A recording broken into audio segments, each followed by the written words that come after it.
Palestra em Casa começa agora. E nosso tema de hoje, conduzido por Miriam Ribeiro, é sobre drogas, adolescência e família. Veja. Boa noite, meus amigos, boa noite, minhas amigas, ouvintes da Rádio Boa Nova.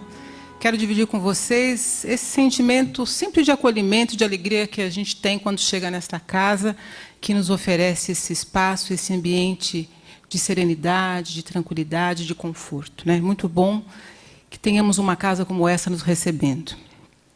Nós sempre lembramos de uma figura, de uma pessoa importante para a doutrina. E hoje nós vamos falar de ninguém mais que François-Marie Gabriel Delany. Gabriel Delany é o nosso homenageado de hoje. Ele nasceu em Paris em 23 de março de 1857 e ele desencarnou na mesma cidade em 15 de fevereiro de 1926. O seu pai era amigo íntimo de Allan Kardec e a sua mãe foi uma das médiuns que colaborou com a obra do codificador do Espiritismo. Allan Kardec, Leon Denis e Gabriel Delany merecem, por seu devotamento à ciência espírita, serem chamados apóstolos do Espiritismo. Dentre eles, apenas Gabriel Delany nasceu numa família que já conhecia o Espiritismo. Ele foi cientista, ele foi engenheiro, ele foi filósofo. E, pelas observações que ele fez, ele esclarecia que existia algo inteligente por trás das manifestações dos médiuns, né? Reconhecia a existência já dos espíritos. E ele acumulou provas da existência dos espíritos e elas passaram a se revestir de um caráter cada vez mais forte, de forma que nenhuma denegação seria capaz de combater a evidência da intervenção dos espíritos nas manifestações. Ele publicou as seguintes obras: As Aparições Materializadas, O Fenômeno Espírita, A Alma Imortal, O Espiritismo Perante a Ciência, A Evolução Anímica, King História de Suas Aparições, A Reencarnação, Investigações sobre Mediunidade, enfim, há um conjunto muito extenso e grande de obras que ele publicou, sempre nessa área da filosofia, da ciência, e sempre relacionado à questão espiritual. O nosso carinho, nossa vibração amorosa a Gabriel Delany, um dos apóstolos, né, como aqui está posto, do Espiritismo.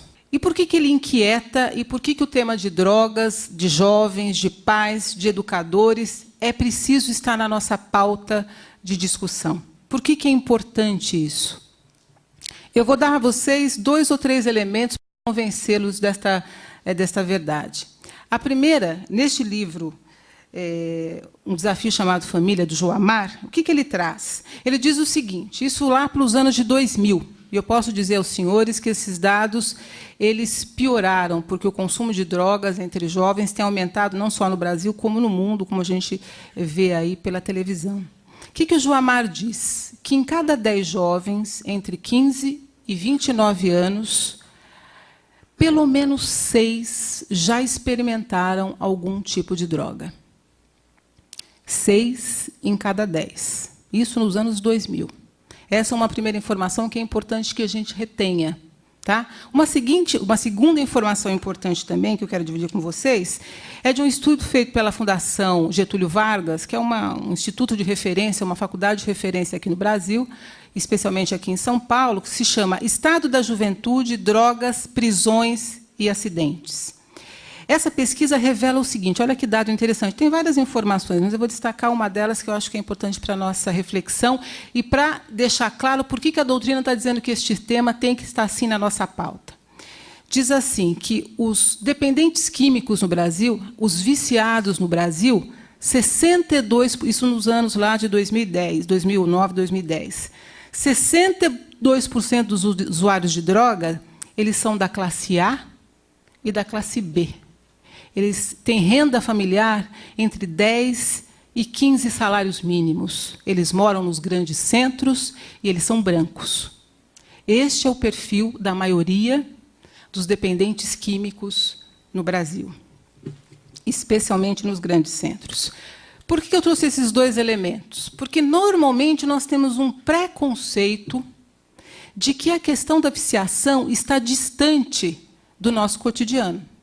De que somente os miseráveis que vivem nas periferias, né, os negros, muito pobres, completamente desestruturados, é que têm contato com drogas. quando na verdade não é. Muitas vezes é fato, nas grandes periferias estão aqueles que vendem a droga, mas por quê? Porque há quem consuma, porque há quem compre, porque há, no meio da classe média, jovens que se dispõem a esse consumo, a despender recursos com isso. Portanto, nós que estamos aqui, grande parte de nós, provavelmente dentro desse espectro aí social, nós, sim, temos nas nossas casas jovens, filhos, adolescentes, crianças que eventualmente possam se vir ter ou já têm contato com algum tipo de droga. Um outro elemento também que é muito interessante a gente pensar, olha o que o Joamar, logo no comecinho do texto, ele fala o seguinte, olha, o que é droga? Ele foi lá buscar o conceito de droga no dicionário. E está posto lá, olha, que droga é toda substância que você introduz no seu organismo que modifica as funções dele. Isso é droga. Pensem que nós vamos quase todos os dias, eu não sei, mas vamos várias vezes às drogarias comprar drogas, que são substâncias, muitas vezes prescritas pelos médicos, que vão modificar, às vezes aliviar sintomas do nosso organismo. Essas drogas, de maneira geral, elas estão divididas num grupo uma certa classificação. Vamos usar a classificação proposta aqui. 3 tipos. Estou falando isso para vocês verem como vocês vão perceber, a gente vai perceber ao final da nossa conversa o quanto a gente está envolvido com isso sem saber. Um primeiro conjunto a primeira classificação que está sendo colocada são as drogas depressoras. O que são as drogas depressoras? São aquelas que baixam, né? A gente brinca, baixam a bola, deixam você mais calmo. São xaropes, são os inalantes que muitas das crianças usam pelas ruas, às vezes a gente costuma ver, mas também são aqueles calmantes que às vezes os médicos nos prescrevem em alguma época da nossa vida e a gente faz uso deles de uma maneira cotidiana, para dormir, para poder relaxar. O álcool também, muitas vezes fazem uso do álcool, né? Como, estou tomando, vou tomar só um pouquinho para eu dar uma relaxada, ficar bem tranquilo, etc. Drogas depressoras. Um outro conjunto de drogas estimulantes. Neste caso, estamos falando do crack, estamos falando da cocaína, estamos falando do êxtase, que é uma dessas mais sintéticas que chegaram aí ao mercado, mas nós estamos falando também de um conjunto de drogas que, especialmente as mulheres, muitas vezes tentam entrar em contato, que são as anfetaminas. São aquelas drogas, são aqueles medicamentos usados para emagrecimento, que às vezes os médicos, os endocrinologistas receitam para as mulheres, outras vezes elas realmente conseguem essas medicações aí no câmbio paralelo. Tanto num caso quanto no outro, seja pelas drogas depressoras, seja por essas drogas estimulantes, a viciação pode acontecer. As anfetaminas, sim, são também como ópio, são também como crack, são também como a cocaína, um elemento externo que você introduz no seu organismo e que pode viciá-lo, que pode, inclusive, debilitá-lo. Temos ainda as drogas perturbadoras, alucinógenas, né? Algumas são usadas em rituais, a ayahuasca, a própria maconha, enfim, o LSD, etc. São drogas que mudam o estado de consciência das pessoas, também usada. Vejam essas 3 categorias e percebam que, às vezes, com uma receita médica na mão, nós podemos estar fazendo uso. Existem médicos irresponsáveis, infelizmente, nós sabemos. Podemos estar fazendo uso de medicamentos que podem estar nos prejudicando em vários e de várias formas. Portanto, droga não é só uma discussão a ser feita nos fundos das periferias, entre a miséria, não está só relacionado com ópio, com cocaína ou com coisas afins, mas pode sim estar relacionadas a drogas que na nossa sociedade a gente ainda chama de lícita. Conhecemos o horror causado pelas drogas através dos meios de comunicação e não imaginamos que isso possa estar acontecendo dentro das nossas casas. O nosso preconceito nos diz que os dependentes são moradores de comunidades carentes. Mas as classes média e alta, cheias de grandes possibilidades, apresentam a maior parcela de juventude usuária de drogas. Nossos filhos podem estar nestas contagens.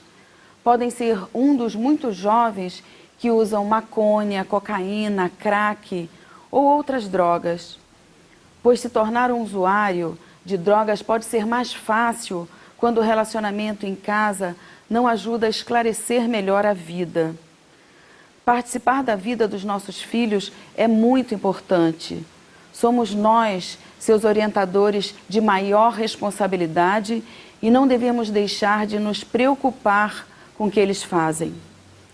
Vamos para um breve intervalo. Não saia daí.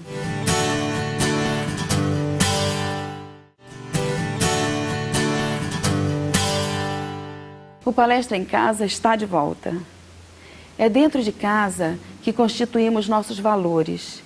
Se não temos bons exemplos ou relacionamentos saudáveis em família, podemos levar vidas desregradas. Entenda como isso acontece. Porque você pode dizer, não, eu não consumo nada disso, nem estou próximo dessas coisas, mas eu fumo, ou eu bebo, ou eu faço um uso continuado de cafeína. São as drogas lícitas que também prejudicam o nosso organismo. E mais, as drogas que mais matam no mundo são o álcool e o cigarro. E a nicotina. São as drogas que mais matam, mais estruturam, mais perturbam a saúde física, enfim, de todos nós. Vejam, então, portanto, que esse tema está próximo da nossa discussão, está próximo do nosso universo, tá certo? E aí vocês podem dizer assim, meu Deus, né? Mas por que será? Por que será que nós, seres humanos, por que será que os nossos jovens, em especial, que é a nossa conversa de hoje aqui, por que será que eles usam droga? Por que será que eles se sentem atraídos ou essa aproximação acontece? A gente pode pensar, num primeiro momento, que essa aproximação acontece porque são espíritos fracos, né? Às vezes a gente fala isso mesmo, coitado, é fraco. Ele já, nós aqui, inclusive aprendizes aqui da doutrina, podemos pensar, meu Deus, eles, o que acontece? Eles traz isso de outra encarnação, traz essa tendência de outra encarnação, e por isso são mais frágeis e mais propensos a entrar em contato com esse tipo de droga. É fato que isso também acontece. Muitas vezes, muitos desses espíritos que caem na viciação, muitos de nós que caímos na viciação, trazemos mesmo pendências pretéritas com relação a esse aspecto. Debilitamos o nosso perispírito e trazemos, portanto, essa tendência orgânica para essa encarnação. Mas nos alerta aqui no Livro dos Espíritos que, em grande parte, esses jovens que estão hoje se viciando não traziam necessariamente essa propensão. Eles, por nossa imprevidência, nós de pais e orientadores, pelas circunstâncias deste planeta, estão, na verdade, adquirindo novas dívidas, que não precisavam adquirir de maneira alguma, porque sequer traziam tendências relacionadas a isso. Então, vamos descartar já, num primeiro momento, essa questão. Não descartar, mas relativizar essa questão como causa principal de atração dos jovens para a questão da droga. Há um segundo elemento que, de fato, é comprovado, né, que os jovens, pela própria natureza dos jovens, né, os jovens eles querem o quê? Eles querem novidade. É dessa natureza. Os jovens querem isso, as crianças querem alegria fácil, digamos assim, né? Eles querem ser impulsionados para o novo. E aquilo que se vende no que se relaciona a drogas é de que ele vai poder experimentar sensações novas que, de uma outra forma, ele não experimentaria. É que ele vai ter sentidos diferenciados, vai enxergar coisas diferentes. Em algumas drogas, principalmente as estimulantes, a descrição dos dependentes é de que eles se sentem super-homens. Eles não têm medo. Os inibidos ficam desinibidos. Eles passam noites sem dormir. Então, essas sensações todas, essa informação que vai chegando a eles, atiça nesses jovens curiosidade para o contato com isso. Então, isso também é verdade. Uma outra questão diz respeito à pressão, às vezes, do grupo de amigos. Os jovens querem ser distintos na multidão.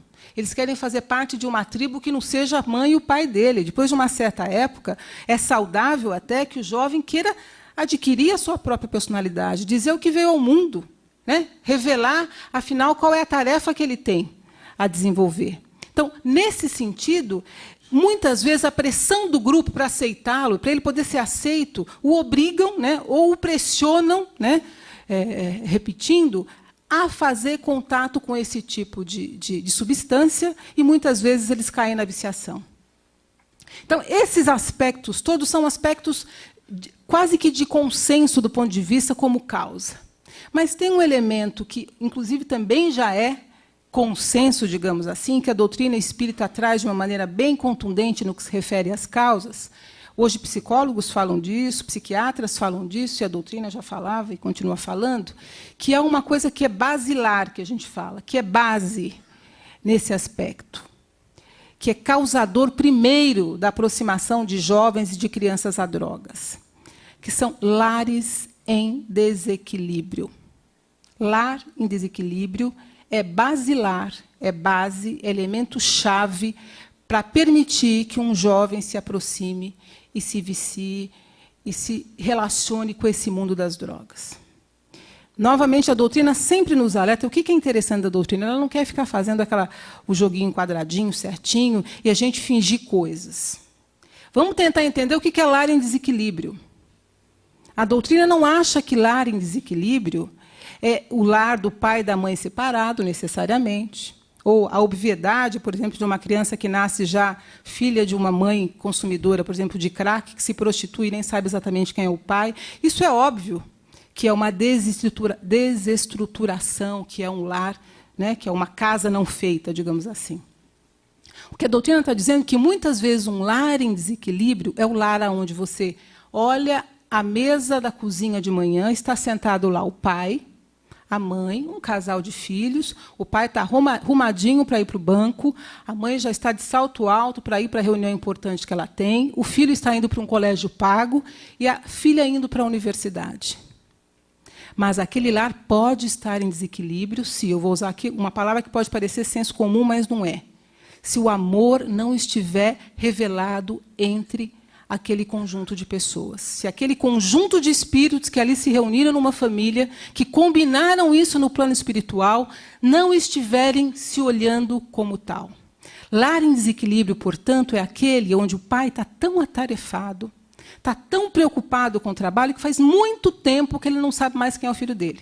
Ele só tem um foco. Olha, eu quero que meu filho fique rico, ou que siga a mesma profissão que eu, ou então não. Eu não consegui ser médico, eu quero que ele seja médico, ele vai ter que estudar. Aliás, eu não sei por que ele não está namorando ainda. Mal sabe ele que o filho dele nem sabe da sexualidade dele, o que ele quer. Mal sabe que o filho dele não quer ser médico. Aliás, não quer nem fazer faculdade. Lar em desequilíbrio é aquele em que a mãe olha para a filha e diz para ela: você faz favor, você não engorde. Ou então, você está muito gorda, você presta atenção nisso. E dá à filha, espontaneamente, remédios tantos que saem todos os dias na televisão para emagrecimento. Lar em desequilíbrio é aquele em que a mulher e o homem já não se conversam, já não se amam, já não brincam, já não vão ao cinema, já não se enxergam. Então, vejam que pode estar muito próximo da nossa casa, apesar do vizinho olhar para a nossa casa e dizer: nossa, que casal feliz, estão comendo cereal no café da manhã. Tem carro do ano, olha só que beleza. E você está falando para o marido: olha só a casa daquele cara, que coisa boa. Nossa, aqui é essa confusão. Não está tão distante de nós, meus amigos. Então, se o lar, pode estar separado o casal, às vezes. Pode estar separado, mas, no entanto, no que se refere à criação daquele filho, eles estão juntos. Eles estão olhando aquela criança que eles combinaram, que eles iam conduzir e orientar. Combinaram isso lá no plano espiritual. Fosse quem fosse essa criança, fosse quem fosse aquele adolescente. Lar em desequilíbrio é uma coisa, inclusive, muito interessante que a gente tem visto, é crianças de 3, 4 anos pautando qual é o cardápio da casa. Ai, minha filha só come iogurte e macarrão.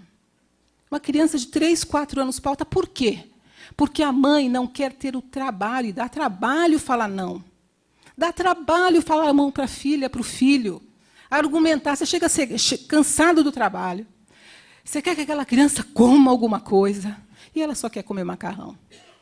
Você sabe que ela tem que comer arroz, feijão, salada, etc. Mas você não quer fazer o embate, você não quer se dar o trabalho de ser o educador que ela precisa que eu seja, que cada um de nós aqui, quando pais, quando tios, quando orientadores, sejamos das crianças que nós trouxemos aqui para esse planeta. Então, vejam da delicadeza e da importância de nós olharmos o que é que nós estamos fazendo nas nossas casas. Porque se a droga está próximo da classe média, sim. Sabe onde é que ela está? Ela não está no morro, como naquele filme do Rio de Janeiro, tem que subir lá no morro para comprar droga. Não está. Ela está dentro da universidade, na porta da igreja, quem sabe na porta aqui do centro espírita. Ela está no prédio onde você mora, na banca de jornal. Está muito próximo, e essa informação não é uma informação que eu estou dando, não, é uma informação que vem aí, por meio dos próprios jovens. O que fazer, então? Estou desesperado. Descobri que o meu filho tem aproximação com esse tipo de... Vai se desesperar? O que diz a doutrina? Duas coisas. Primeiro, observe o seu filho. Mas chegue em casa hoje, olha para ele. Olha, mudou. Está mais gordo, está mais magro. Mudou o comportamento? Você achou que sumiu algum objeto de valor? Você acha que ele está mais irritado? O que há de característica dele? Olhe a criança e o jovem que você tem na sua casa. A primeira coisa é essa. Depois, meu amigo, se prepare para poder conversar com essa criança e com esse jovem da maneira que se deve. Por quê? Porque os jovens hoje têm muita informação. Então, o pai e a mãe têm que saber o que é droga. Ele tem que saber como é que ela se processa. Tem que ter essas informações básicas. Tem que estar atento a essa questão. Tem que estar atento ao próprio lar, das coisas que estão ali acontecendo. Tem que ter uma postura muito especial, que é a seguinte: exemplo. Exemplo. A curiosidade, a pressão, a ilusão de felicidade, estes são os artifícios das drogas. Muitos jovens começam a se drogar para ter status, para fazer parte de um grupo. Isso é sinal de uma personalidade pouco desenvolvida. O que ajuda é um bom aconselhamento, uma relação mais próxima dos pais, liberdade para se expressar e compartilhar as experiências da juventude. Parece tão simples, mas ao chegar em casa, fazemos isso? Chegamos em casa e damos todo o amor aos nossos filhos? Olhamos para eles? Se não, está na hora de começarmos, para que mais tarde não venha o remorso de não termos feito tudo o que se podia em favor deles. Voltamos já. Fique conosco.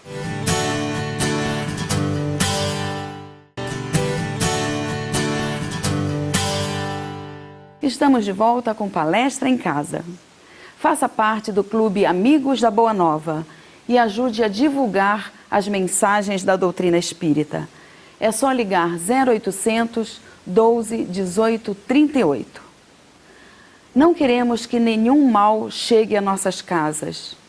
Para isso, precisamos estar abertos a conversar com os nossos filhos, para melhor auxiliá-los em seus caminhos. Continue assistindo. Não consigo parar de fumar. Algum de nós pode dizer, tudo bem, né? Nós sabemos, muitos daqui, muitos de nós somos fumantes, outros são alcoólicos, né? Muitos temos essas viciações.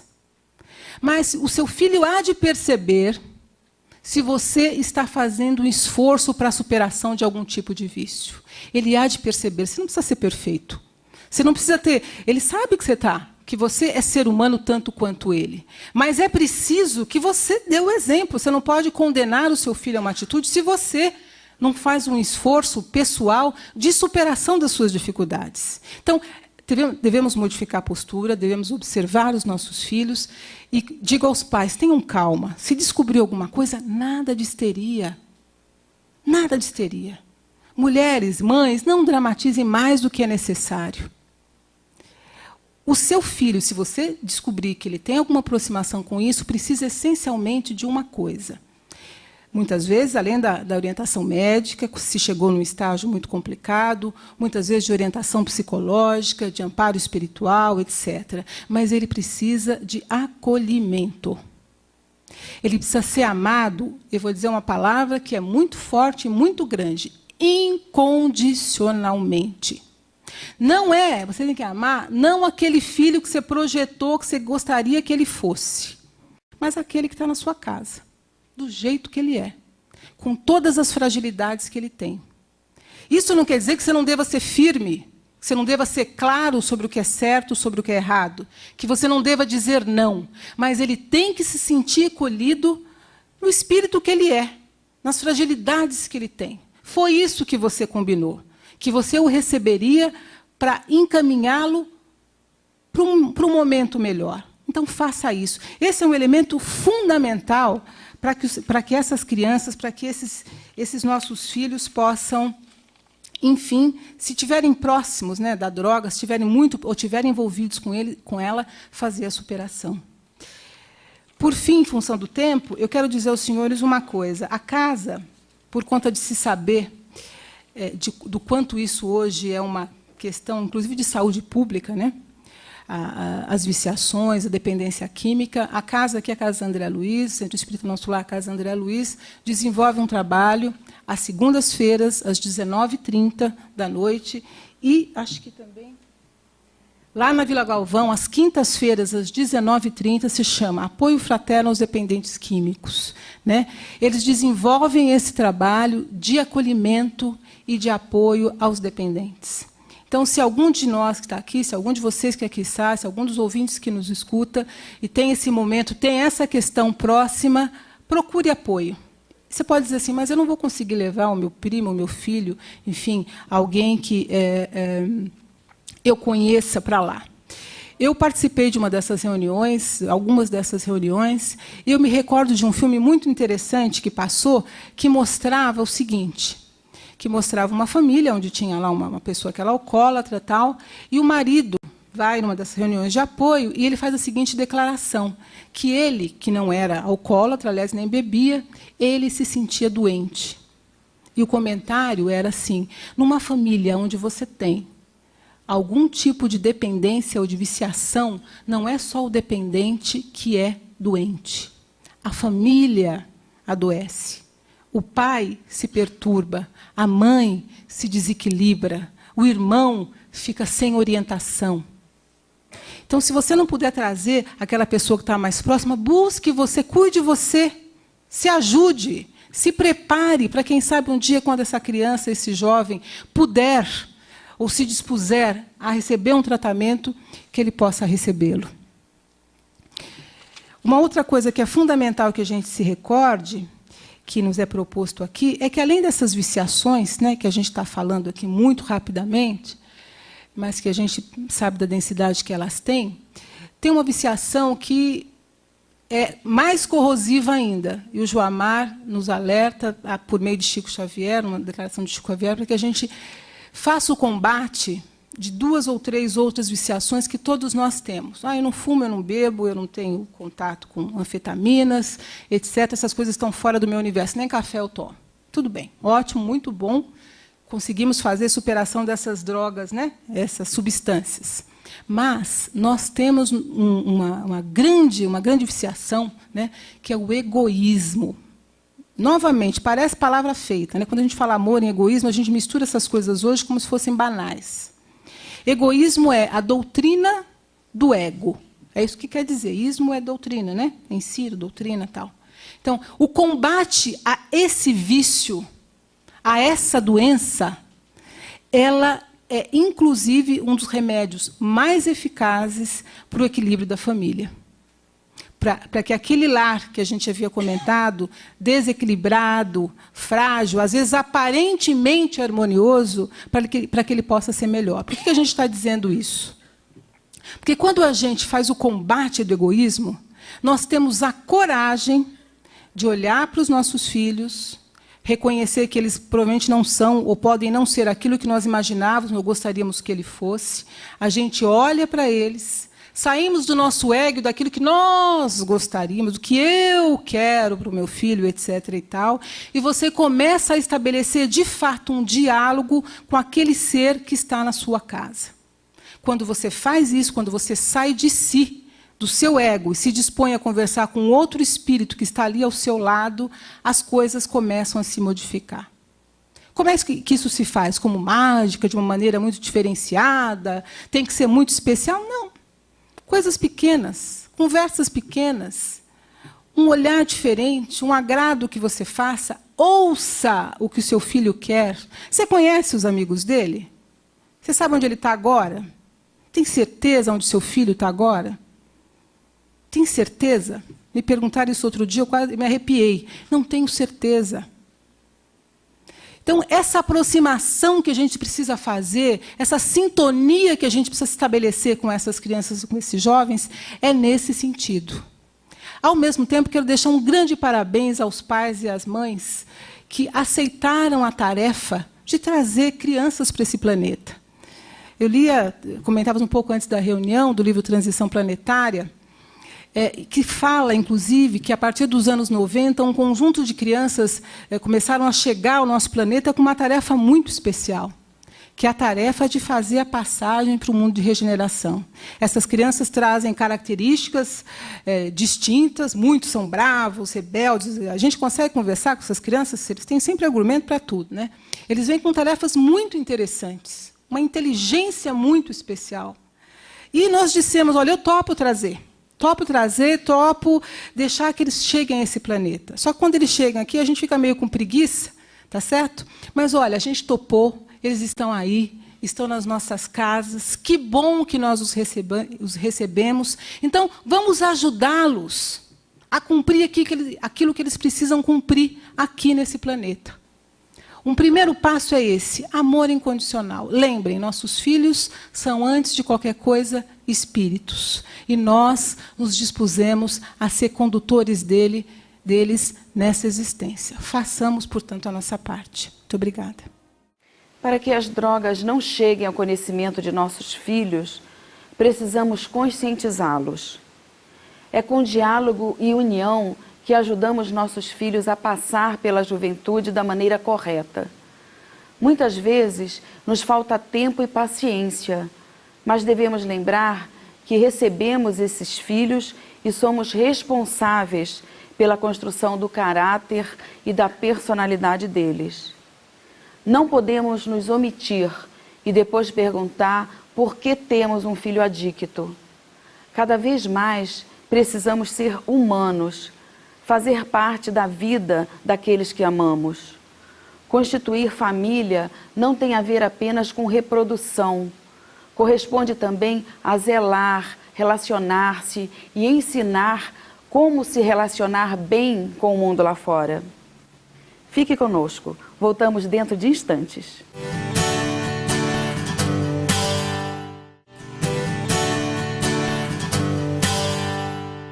Voltamos. Vamos acompanhar o último trecho da palestra de Miriam Ribeiro sobre drogas. Agora ela responde às perguntas da plateia e dá algumas orientações sobre como lidar com essa difícil situação. Pois é, irmãs e amigos, a nossa oportunidade agora de fazermos perguntas sobre o tema, evidentemente. Só levantar a mão, lá no fundo à direita tem alguém já disposto a fazer o seu questionamento. Enquanto isso, vamos pensar na próxima.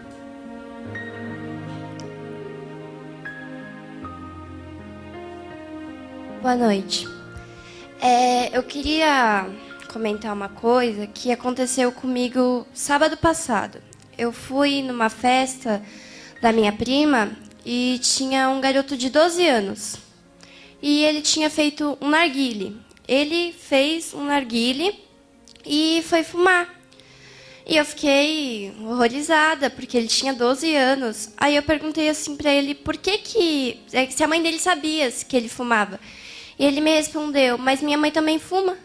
Ou seja, que moral que ela tem para falar de mim? E eu fiquei pensando nisso até hoje. E eu lembrei disso na reunião. Pois é, simples quanto isso, né? Vindo da boca de um jovem, de um adolescente. É isso. Percebam, os nossos filhos estão nos olhando, meus amigos, estão nos vendo. Né? Às vezes a gente não está vendo eles, não.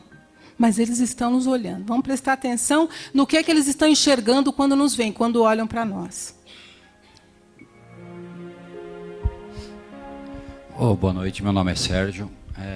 É fato que hoje as crianças, o adolescente, na verdade, tem uma grande curiosidade diante de tanta informação e de tanta, enfim, curiosidade mesmo.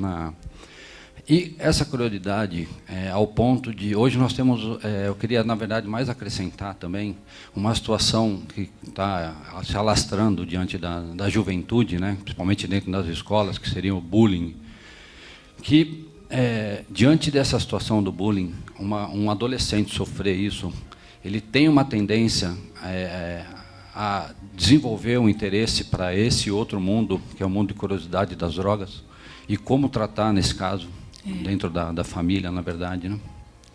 Perfeito, uma boa lembrança essa, né? O que acontece? Esse nosso planeta é um planeta difícil, né, meus amigos? É um planeta difícil mesmo. É um planeta onde crianças, né, são molestadas por crianças, inclusive nas escolas, né? Um lugar onde os seus filhos vão lá para aprender, etc, etc. Os nossos filhos têm muito pouco estímulos para a felicidade, para a alegria. Não sei se vocês já pensaram isso, né? Nós, muitas vezes, às vezes, numa escola, ele sofre, por exemplo, um tipo de agressão, às vezes psicológica, a gente nem sabe. A gente nem sabe que o nosso filho foi vítima disso, por exemplo, né? Assim como, às vezes, a gente sobrecarrega tanto essa criança com uma agenda que parece a agenda de executivo, é aula de inglês, é aula de francês, depois é natação. Gente, tem que ter ali uma... né? É tanta pressão em cima, é tanta expectativa, e, às vezes, é tanta fragilidade em ambientes onde ele deveria estar sendo acolhido, que ele busca um escape. É fato isso. Né? Um dos tantos depoimentos é que o jovem ele quer ser alegre. Eu não quero essa pressão, eu não quero esse monte de tarefa, eu quero brincar, ou eu quero simplesmente estar mais solto. Né? E, por exemplo, uma molestação desse tipo, há muitos depoimentos nesse sentido de jovens que buscam fuga por intermédio dessas coisas. Por isso que é importante a gente olhar os nossos filhos, perceber o que está acontecendo, se mudou alguma coisa, o que é que está acontecendo com eles. Quero aproveitar para dizer mais uma coisinha, lembrando o que aquela menina está dizendo lá atrás. A gente fala que os nossos filhos têm poucas alegrias, enfim, que eles hoje estão sobrecarregados. Eu quero dizer que os nossos filhos estão nos olhando. Né? Então, vamos pensar qual foi a última vez que nós fomos ao cinema. Demos uma boa risada. Né? Não ficamos só trabalhando 50 horas por dia. Nos dispusemos a estar próximos dele, uma conversa mais coloquial. Né? É preciso demonstrar a essas crianças que é possível ter prazer nesse planeta, que é possível ser feliz, que é possível ter alegria sem precisar ter contato com droga para fazer essas fugas. Há outras formas. A atividade, inclusive, filantrópica, é uma atividade que dá muito prazer. Há depoimentos também de muitos jovens, eu cheguei a trabalhar com alguns deles, que falam do imenso prazer quando se sentem úteis num trabalho, por exemplo, com outras crianças, com outros jovens. Então, vamos pensar também em formas, né, de mostrar aos nossos filhos que é possível ser feliz, que é possível ser prazer, que é possível fazer superação de molestações como essa, sem fazer uso de qualquer substância aí nociva. Boa noite. Eu queria que você falasse um pouco mais sobre os jovens, né, que nasceram após os anos 90. Né?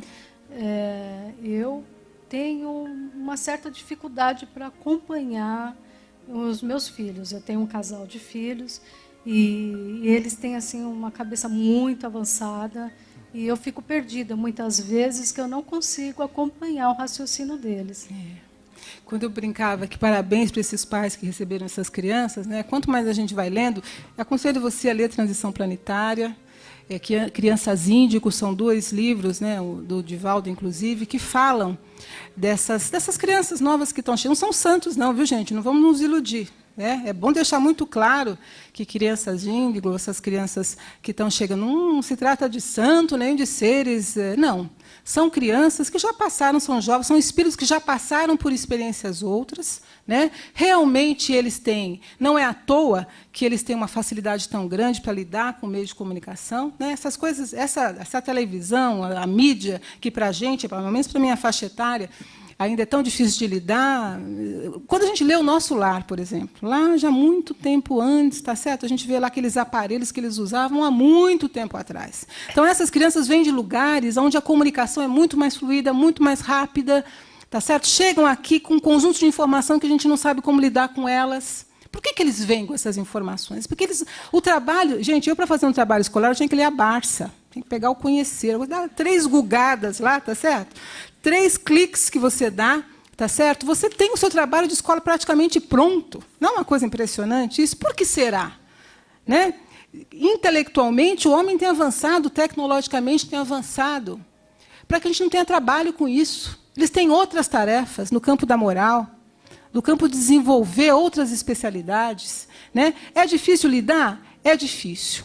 Mas se você topou receber, como todos aqueles que toparam receber essas crianças, pode ter certeza, você tem condições de lidar. O plano espiritual jamais colocaria sobre a nossa guarda algo que a gente não tivesse condições de dar conta. Então, fique tranquilo, é difícil mesmo, mas por isso que é bom, porque é difícil. Se fosse fácil. Boa noite. Muito obrigada. Eu faço parte aqui da Casa André Luiz e aqui eu aprendi muito e estou aprendendo ainda. E uma coisa que todo mundo talvez vai falar agora em pensar em crack e tal, eu já penso um assunto que você falou que até me comove, é da união na família. Porque na minha casa eu fui assim de uma família muito pobre no interior, vim me formar depois que eu casei com a minha filha, que nós íamos junto para a faculdade, mas quando a gente chegava em casa, à tarde, à noite, aquele beijo, aquele carinho do papai e da mamãe, hoje eu tenho saudades daquele amor que a gente tinha dentro de casa. Quando eu vim para essa cidade grande, que para mim foi um monstro, sair do interior e vir para São Paulo, eu pensei que eu não ia aguentar. Mas cada coisa que eu passava, cada situação que eu passava, eu ia buscar na palavra que o papai me ensinava. Então, eu quero dizer assim, a importância que você falou e da família, e principalmente do amor. Porque hoje eu estou com 70 anos e ainda choro de saudades de sentar no colo do meu pai, com 60, 40, 50 anos e poder tirar os cravos do rosto dele. Então, um depoimento tão bonito, né, meus amigos? E isso acho que, para nós, pais e mães que estamos aqui, eu vejo que a faixa etária média, que está entre os 30, 40, etc., traz o seguinte alívio. Vamos relaxar um pouco, porque os nossos filhos, meus amigos, precisam menos de videogame. Eles podem estar pedindo isso para a gente, tá? Então a gente se esforça, trabalha não sei quantas horas por dia, o pai nem tira férias, a mãe redobrou o número de horas para comprar o videogame, o tal do carro de marca, ou da roupa de marca, para pagar eles não sei quantos cursos para ser aquela pessoa que a gente acha que é o ideal. Quando as lembranças, pensem nas lembranças que vocês têm dos seus pais. Elas estão relacionadas com o carro, com a roupa? Não estão. Com aconchego, com acolhimento, com aquele sentido, aquele sentimento, meu Deus, ele me aceitou, ele me abraçou, ele me recebeu. É isso que fica, é isso que forma, é isso que estrutura os nossos filhos. O que nós temos a oferecer a eles não se compra no escritório. Ainda que, por favor, vamos todos trabalhar, dar conforto. Que bom que podemos dar conforto aos nossos filhos, que bom que eles podem estudar em boas escolas, que bom que intelectualmente eles podem se desenvolver. Tudo isso é muito bom, mas isso não é o essencial. O essencial, às vezes, é um boa noite lá, quando vai dormir, dorme com Deus, fica em paz. Isso, às vezes, acalanta uma vida inteira. Isso é o fundamental. Isso é família em equilíbrio. Suas considerações finais? Eu quero só deixar um último recado. Quando eu estava vindo para cá, né, eu fiquei pensando, às vezes tem pais, pode ser o caso de um de vocês, pode ser o caso de algum ouvinte que está nos ouvindo agora, pode ser um pai ou uma mãe que já está muito desesperado, que já tem um filho, tem um primo, uma filha, enfim, que já teve contato, que você já fez de tudo Você está quase desistindo. Você pensa, meu Deus, eu não sei mais o que fazer. Tá? E aí tem uma mensagem da Joana de Ângeles que eu me recordei, especialmente para esses pais cujo desespero pode estar chegando à porta, né? cujo desalento pode estar chegando.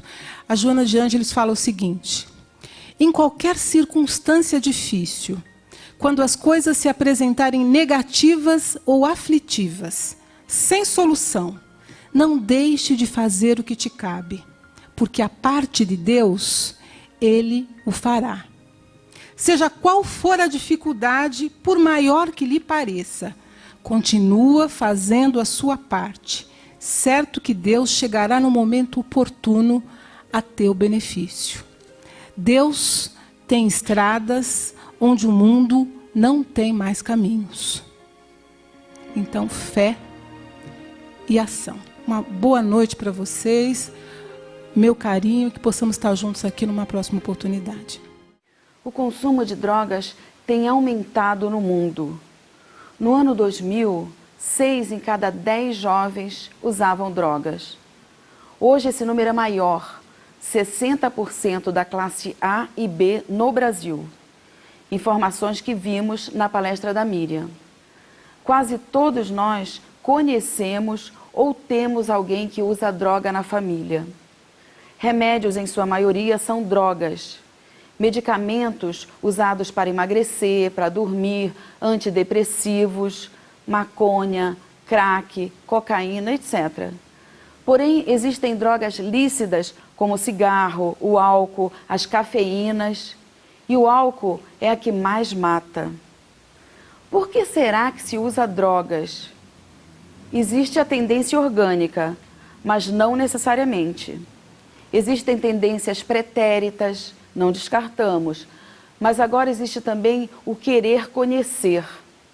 Por pressão dos amigos, muitas vezes adquirindo assim novas dívidas. Mas vimos que o elemento-chave para o relacionamento do jovem com as drogas é o desequilíbrio do lar. O amor tem que estar presente no seio familiar. Não adianta dar dinheiro, carro, tudo e não saber nada sobre o filho.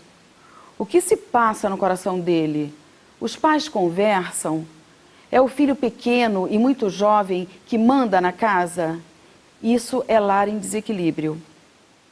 Veja a importância da base familiar, do estudo do Evangelho, da doutrina em nosso coração. E você que se interessa pelo programa, pode participar enviando um e-mail para palestraemcasa@redemundomaior.com.br. O Palestra em Casa termina aqui e semana que vem estamos de volta.